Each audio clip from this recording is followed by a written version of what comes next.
ఒకదాని అంట ఒకటి అన్నీ కూడా విఫలమైనట్లుగా మనం బైబిల్లో పాత నిబంధన గ్రంథాల్లో మనం చదువుతున్నప్పుడు చూస్తున్నాం. ఇంకా ధర్మశాస్త్రపు చట్టాన్నిచ్చి పాపం చేసిన వారిని రాళ్లతో కొట్టి చంపండి అని సెలవిచ్చినారు. ఎంతోమందిని స్త్రీలను పురుషులను రాళ్లతో కొట్టి చంపుతున్నారు. ఆ శవాలను అలాగే విడిచిపెడుతున్నారు. కాకులు కుక్కలు నక్కలు తింటున్నాయి. కానీ ఆ పరిస్థితి చూసి ఏదో 4 రోజులు భయపడుతున్నారు. కానీ ఆ తర్వాత మళ్ళీ ఎప్పట్లాగానే ఆ పాపపు స్వభావంలో జీవిస్తున్నారు. చావనైనా చస్తున్నారు. కానీ మనిషి యొక్క స్వభావం మార్పు చెందట్లేదు.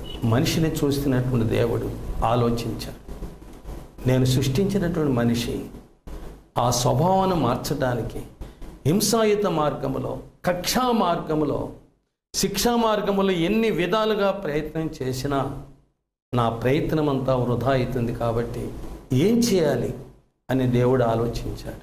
ఎందుకంటే ప్రియులారా, దేవుడంటే ప్రేమాస్వరూపి. మనకు 1 యోహాను పత్రికలో 2 అధ్యాయాలు కనబడుతుంది. దేవుడు ప్రేమాస్వరూపము కలిగినవాడు. ఆయన రూపమే ప్రేమ. కాబట్టి నా స్వహస్తాలతో చేసుకున్న మనిషిని అతను మనసు మార్చుకోలేకపోతున్నాడు, స్వభావాన్ని మార్చుకోలేకపోతున్నాడు, శిక్షకు భయపడలేకపోతున్నాడు. ఇక అనవసరం వాళ్ళని విడిచిపెడదాం, ఆ నిత్య నరకంలో చావని అన్న భావం ఆయనలో రాలేదండి.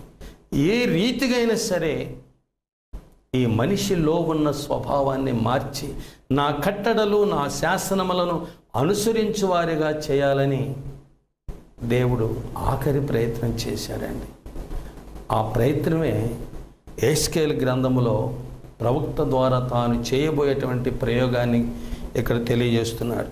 నేను మీకు నూతన హృదయమునిచ్చేదను, నూతన స్వభావము కలగజేస్తాను, రాతి గుండె మీలో నుండి తీసి మాంసపు గుండెను మీకు ఇస్తాను.